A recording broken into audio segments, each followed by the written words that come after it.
네, 연방정부의 월세 보조금이 지금 개시가 되고 있습니다. 500불을 준다고 합니다. 어떤 사람이 지원할 수 있는지 한번 보도록 할게요. 캐나다 뉴스에 한번 다뤘던 건데 한국에서 나온 자료입니다. 집 소유로 갈리는 자산 격차. 무주택자 610만원 오를 때 다주택자는 2.3억 원이 올랐다. 한번 자세히 보도록 하겠습니다.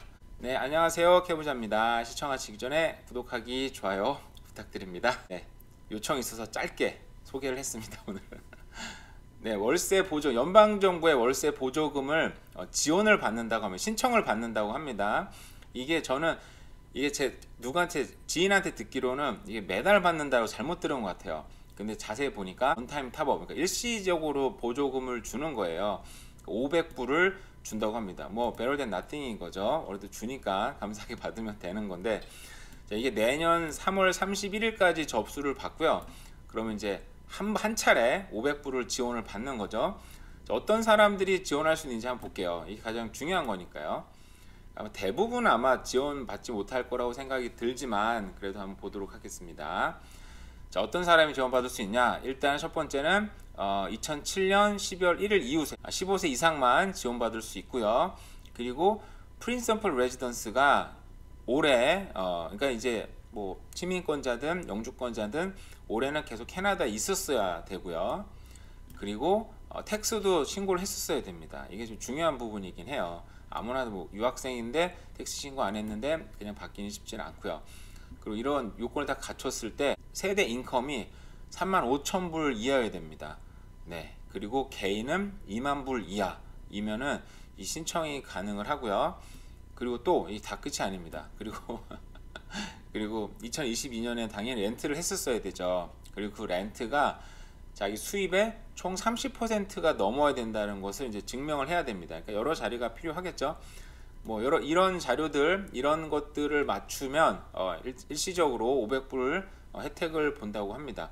그러니까 잘 또 생각을 해보셔가지고요. 뭐 받는 게 좋죠. 받는 게 좋으니까 신청을 하시면은 좋을 것 같습니다. 네, 이번 얼마 전에 나왔던 RBC 리포트인데요. Past the peak. 자, 정점을 지났다. 이게 무슨 물가의 정점을 지났다라는 리포트입니다. 간단하게 하이라이트만 볼게요. 자, Headline Inflation has peaked. 자, 헤드라인 그러니까 인플레이션이 피크를 이미 지난 것 같다. 지금 에너지 가격이 많이 떨어지고 있어요. 지금 오일 가격이 지금 많이 떨어지고 있는 추이를 한번 봐볼까요? 한번 보는 김에. 자, 오늘 지금 많이 올랐죠. 미국 CPI 지수가 지금 확 떨어져가지고, 훅 떨어진 건 아니 조금 떨어져가지고 지금 많이 떨어지고 있는데, 1년 추이를 보면은 그동안에 지금 피크를 많이 찍었다가, 그죠? 6개월짜리 보시면 지금 6개월 내내 지금 조금 좀 떨어져서 어느 정도 70불 정도에서 지금 횡보를 하고 있습니다. 이 정도만 돼도 캐나다 경제에도 좋고, 뭐 우리가 요즘에 지금 기름값이 한 150 1.5 정도 되고 있는데, 그 정도면 요즘에 정말 다행이다라는 생각이 들 정도니까, 그죠? 가격이 좀 하락 때문에 인플레이션이 조금 좋아지고 있고요. 그래서 뱅크 오브 캐나다는 아마 likely 그럴 거라는 거죠. 1월 달에는 아마 사이드라인, 그 옆으로 이제 올리지 않고 똑같이 기준금리를 유지하지 않을까라고 얘기를 하고 있습니다. 근데 다른 은행들, 다른 센트럴 뱅크에서는 아마 올리지 않을 거다, 그대로 아마 내리지 않을까, 뭐 그런 가능성도 좀 점쳐지고 있고요. 근데 모니터리 팔러시는 금융 돈줄은 계속 쪼일 거다라고 예측을 하고 있습니다. 실업률을 보여주는 그래프인데요. 캐나다 같은 경우는 프리팬데믹에서는 이제 보면은 5.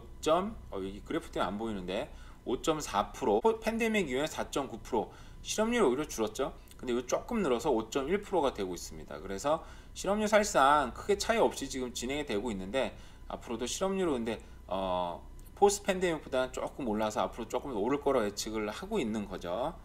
그 반면에 US 같은 경우는 지금 오히려 실업률이 지금 조금 늘어난 상태, 0.2%가 올랐어요. 그래봤자. 영국도 실업률이 지금 조금 상승을 하고 있는데, 오스트레일리아는 세상에 그전에는 5%였는데 지금은 3.4%, 거의 완전 고용 시장에 지금 가까운데요. 미국도 그렇고. 이렇게 지금 고용은 탄탄한데 경기 침체가 지금 오기가 쉽지가 않은데, 어쨌든 실업률이 좀 상승을 해야 경기 침체가 오고 있는데, 아직은 굉장히 요원한 상태이긴 하지만 어쨌든 CPI 지수는 오늘 좀 떨어지긴 했어요. 소비자 자신감이 지금 완전히 지금 곤두박질 쳤다라고 얘기하고 있는데, 그죠? 우리가 지금 거의 그 팬데믹 때 코로나가 이제 기승을 시작될 때만큼 지금 떨어진 상태인 거예요 지금. 근데 실업률은 사실 견고한데 이자율이 오르다 보니까 생활이 지금 힘들어진 사람이 사실은 굉장히 많습니다. 그죠? 그러다 보니까 앞으로 이자율이 더 오를 거고 이 상태가 계속 지속될 거고, 중앙은행은 계속 지금 더 올릴 수 있어 막 얘기를 강하게, 말은 지금 굉장히 워딩은 굉장히 강하게 얘기하다 보니까 앞으로 내 삶이 너무 힘들어지겠구나 라고 소비자 지수는 지금 곤두박질 친 상태다 이렇게 얘기를 할 수 있겠습니다. 근데 이게 정말 심리만 저런 건지 앞으로 좋아질지는 또 봐야 되겠죠. BC주 자동차 보험료가 2년간 동결될까? 동결안을 지금 제출했다고 합니다. 이제 BCUC래요. BCUC가 이제 뭔지 보니까 자, BC주 설비위원회라고 합니다. 네, 저도 처음 봤는데 이제 이런 곳에 정부에서 제안을 이제 한 거죠. 이거 독립기관이긴 하지만 정부에서 이렇게 간절히 원하고 그러고 지금 여론이 형성이 되면은 이게 눈치를 볼 수밖에 없겠죠, 그죠? 뭐 부족한 비용은 또 다시 한쪽에서 돈줄을 쬐지만 정부에서 또 돈을 또 낼 수도 있는 거고, 돈줄을 한쪽에서 쬐고 한쪽에 돈을 푸는 네, 어느 쪽이 더 역할이 클지는 잘 모르겠지만 어쨌든 이게 작년에 있었잖아요. 그 케어 강화 보험 서비스 하면서 보험료가 최대 20%가 떨어지고 평균 400달러가 인하가 됐다. 이렇게 많이 인하가 됐네요. 저도 사실 인하는 많이 됐습니다. 그래서 캘거리에서 내던 보험료하고 거의 비슷하게 됐어요. 예전에는 거의 2배 가까이 냈었는데, 그래서 이 법정 비용을 절감할 수 있게 됐다는 게, 이게 자세히 저는 얘기도 모르겠는데 이게 이제 앞으로 사고가 나면 만약에 똑같이 이제 ICBC의 차량이다 그러면 서로 변호사를 안 쓰고 이제 협의만 하는 걸로만 바뀌었다 그러더라고요. 이제 변호사 비용에서 돈이 많이 들어가다 보니까, 그래서 확실하게 돈을 낮출 수 있는 어떤 계기가 됐다고 들었는데, 자, 이런 비용을 하면서 많이 절약을 했다고 합니다. 뭐 나쁜 건 아닌데요, 그죠? 근데 어쨌든 이렇게 정부에서는 경기 침체에 대비해서 정말 여러 면으로 지금 도와주고 있습니다. 네, 좋은 면이라고. 저도 이제 이런 걸 굉장히 이런 거에 대해서 나름대로 부정적인 부분이 있었었는데 제 생활이 너무 힘들어지다 보니까 참 좋구나 이런 정부 정책이 참 고맙다라는 생각이 또 드네요.